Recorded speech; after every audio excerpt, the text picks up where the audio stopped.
Hello বন্ধুরা, তো আশা করি আপনারা সকলেই ভালো আছেন। তো আজকে আমরা কথা বলবো বাস লেভেল 2 সিনেমাটা নিয়ে। তো দেরি না করে কাহিনী শুরু করে দিই। আর আপনারা এখন অবধি যারা বাস বা শয়তান মুভিটা দেখেননি তারা দেখে নিতে পারেন, কারণ এটাকে কন্টিনিউ করা হয়েছে।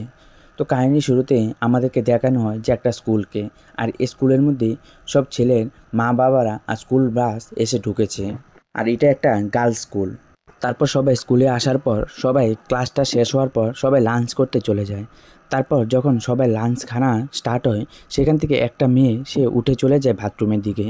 আর সবাই যখন এই লাঞ্চগুলি খেয়েছে, খাওয়ার পর সবাই চুপচাপ করে বসে রয়েছে, কেউ কোনো কথাই বলছে না। আর সবাইকে দেখে এরকম লাগছিল যে সবাই অনেক ভয় পেয়ে রয়েছে। তারপর এখান থেকে একটা মেয়ে বেহুশ হয়ে পড়ে যায়। আর তখনই সেই ক্যান্টিনের মধ্যে একজনকে এন্ট্রি করতে দেখানো হয়, কিন্তু তাদেরকে দেখানো হয় না। তারপরে সেই লোকটা এসে সব মেয়েদেরকে এক একজন বলে তাদের নাম জিজ্ঞাসা করে। আর আমরা অন্যদিকে দেখি যে একজন ম্যাডাম সে ক্লাসরুমের দিকে যায় সবাইকে ক্লাস করানোর জন্য, কিন্তু সে ক্লাসে গিয়ে দেখে যে ক্লাসরুমে কেউই নেই। তারপরে ম্যাডামটা ক্লাসরুম থেকে বেরিয়ে সে খুঁজছে যে সকল মেয়েরা কোথায় গেল। তারপর দেখে যে উপর থেকে হঠাৎ কেউ একটা চাপ মেরেছে। তারপর সে যখন জানালা দিয়ে উঁকি মেরে দেখে যে তারপরে ম্যাডামটা দৌড়ে বাইরে যায়। বাইরে গিয়ে দেখে যে একটা মেয়ে উপর থেকে ঝাঁপ মেরেছে, সে নিচে পড়ে অনেক কষ্ট করে তার মৃত্যু হয়ে যায়। আর সেই ম্যাডামটা যখন ছাদের উপর দিকে তাকায়, তখন দেখে যে উপরে আরও অনেকগুলি মেয়ে দাঁড়িয়ে আছে। তারপর ম্যাডাম সেখানে অনেক চিল্লাফাল্লা করতে শুরু করে। তারপর এই স্কুলের প্রিন্সিপালও চলে আসে। তারপর সবাই চলে যায় ছাদের উপরে। ছাদের উপরে গিয়ে এখানে যে মেয়েরা দাঁড়িয়ে রয়েছে তাদেরকে বলছে যে নিচে নেমে যাওয়ার জন্য, কিন্তু কোনো মেয়ের এই কথা শুনছিল না। আর মেয়েরা শুধু একটা কথাই বলছিল যে আপনারা আমাদের কাছে আসবেন না, না হলে কিন্তু আমরা ঝাঁপ মেরে দেব। তখন প্রিন্সিপাল ম্যাডাম তাদেরকে বলছে যে তোমরা এসব কেন করছো। তখন সে মেয়েরা বলছে যে আমাদের তো কোনো করার ইচ্ছাই নেই, কিন্তু সে আঙ্কেল বলেছে তাহলে এ কাজ আমাদের করতেই হবে। তারপরে সিকিউরিটি গার্ড এখান থেকে একটা মেয়ের পা ধরে নেয় টাইট করে, কিন্তু সে মেয়েটা তখনই উপর থেকে ঝাঁপ মেরে দেয়। তখনই সেই মেয়েটা উপর থেকে লাফ মেরে দেয়। আর তখন সে মেয়েটা সিকিউরিটি গার্ডের আর এখানে প্রিন্সিপাল মেয়েটা সবার সামনেই সে মেয়েটাও সেখানে মারা যায়। তারপরে এখান থেকে একটা মেয়ে বলে ওঠে যে আঙ্কেল আমাদেরকে বলেছে যে যখনই 3টা বাজবে তখনই আমাদের সবাইকে এখান থেকে লাফ মারতে হবে। যখনই 3টা বেজে যায় তখন সব মেয়েরা উপর থেকে লাফ মেরে ফেলে। তখনই তাদের সেখানেই মৃত্যু হয়ে যায়। এখানে প্রিন্সিপাল ম্যাডাম কিছুই বুঝতে পারছে না যে এই স্কুলের মধ্যে এখন কি হচ্ছে। তারপরে আমাদেরকে আরিয়াকে দেখায় যে আরিয়া এখনও প্রতাপের যে বশীকরণটা করেছিল, সে বশীকরণের মধ্যে সে এখনও রয়েছে। সে কিছুই বলতে পারে না, সে এখান থেকে উঠে কিছুই করতে পারে না, সে খেতেও পারে না, সে শুধু এদিক ওদিক তাকিয়েই থাকে। আর সে এখানে এভাবে 12 বছর ধরেই পড়ে রয়েছে। সে কোনো কিছু কাজই সে কোনো কিছু করতে পারে না। আর সে তার বাবা সব কিছু আশা সে ছেড়িয়ে দিয়েছে যে সে কি কখনো ভালো হতেও পারবে। আর সে তখন আর তার বাবা চলে যায় একটা শপিং মলের মধ্যে কিছু বাজার কাজার করে। আর কিছু আর আর আরিয়ানের বাবা সে চলে যায় একটা শপিং মলের মধ্যে কিছু বাজার করে। আর আরিয়ানের বাবা সে চলে যায় একটা শপিং মলের মধ্যে কিছু বাজার করার জন্য। তারপর সেই শপিং মলে গিয়ে সে একটা নিউজ শুনতে পায় যে একটা স্কুলের মধ্যে 10টা মেয়ে এভাবে আত্মহত্যা করে ফেলেছে। সে তখনই বুঝে যায় যে তাদের উপরেও কেউ না কেউ বশীকরণ করেছে। তারপরে স্কুলের বাইরে তাদের ফ্যামিলি, যে বাচ্চাদের পুরো ফ্যামিলি আছে, সবাই এখানে পুরো ভিড় জমিয়ে বসে রয়েছে।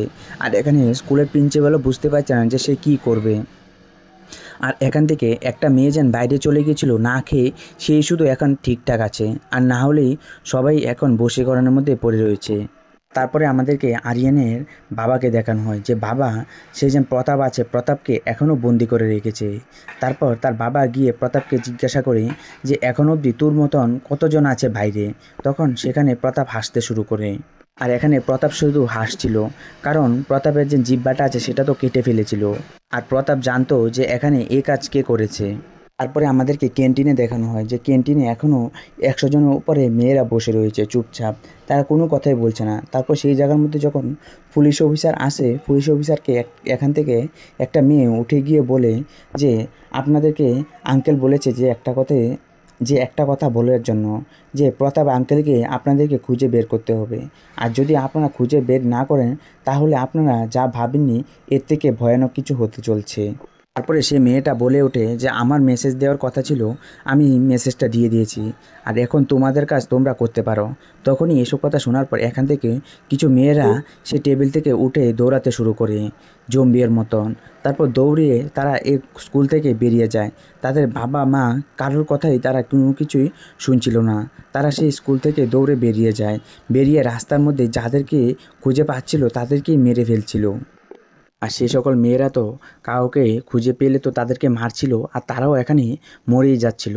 তারপর নিউজের মধ্যে সবাইকে এখানে অ্যাপ্রুভাল দেওয়া হয় যে কেউ যদি এরকম স্কুল ড্রেসের মেয়েদেরকে দেখে তাদের থেকে দূরে থাকার জন্য।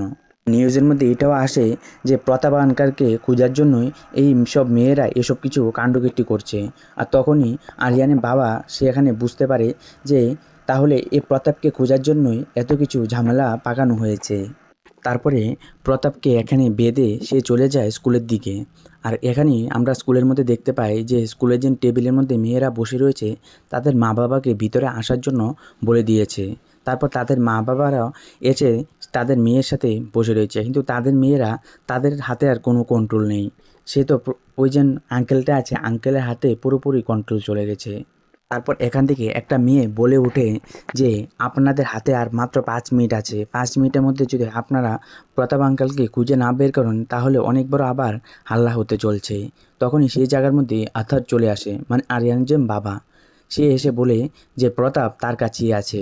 তখন সে বলে যে এই মেয়েদের উপর পুরো এ মেয়েদের উপরে পুরোপুরি বশীকরণ করেছে, আর যে করেছে সে একজন রাক্ষসী। তোমরা সবাই যত কান্না করবে, যত বেশি কষ্টের মধ্যে থাকবে, তার ততই আনন্দ লাগবে। আর সে সবসময় মেয়েদের কাছেই থাকবে, মেয়েদের থেকে সে দূরে বসবে না। তখনই তাদের নজর একটা কোণার মধ্যে একজন বসে রয়েছে তার উপর যায়। তারপরে স্কুলের প্রিন্সিপাল এসে বলে যে যদি এরকম হয়ে থাকে তাহলে আপনি প্রতাপ আঙ্কেলকে, তাহলে আপনি ওকে নিয়ে এখানে চলে আসেন না। তখন আর্থার বলে যে ও একজন রাক্ষস, আর সে তো আপনাদের মেয়ের সাথে করেছে, আর সে আমার মেয়ের সাথে করেছে। আমার মেয়ে 12 বছর ধরে একটা ঘরের মধ্যে সে কোনো কিছু বলছে না, এভাবেই পড়ে রয়েছে। তারপরে সেই লোকটা এখানে উঠে চলে আসে। উঠে আসার পর সবার তো এখানে রাগ প্রচুর হয়ে আছে। তখন সেই লোকটা বলে যে আপনারা যদি ভেবে থাকেন যে আপনারা আমার গায়ের উপরে হাত উঠাবেন তাহলে এটা কখনো ভাববেন না, কারণ আমার গায়ের মধ্যে যদি একটু যদি একটা দাগ লাগে তাহলে আপনাদের মেয়েরা আপনাদের কাউকেই ছাড়বে না। তারপরে এখানে একটা মেয়েকে তার মা বাবা অনেকক্ষণ ধরে বুঝাচ্ছে যে এইসব না করার জন্য। তখন সেই লোকটা বলে যে তোমার মা বাবা যতক্ষণ অবধি এখান থেকে তোমার কাছ থেকে দূরে না যাবে ততক্ষণ অবধি তোমার হাতটা তুমি কাটতে থাকবে, কাছে আসলেই তুমি হাতের মধ্যে দাগ বসাবে।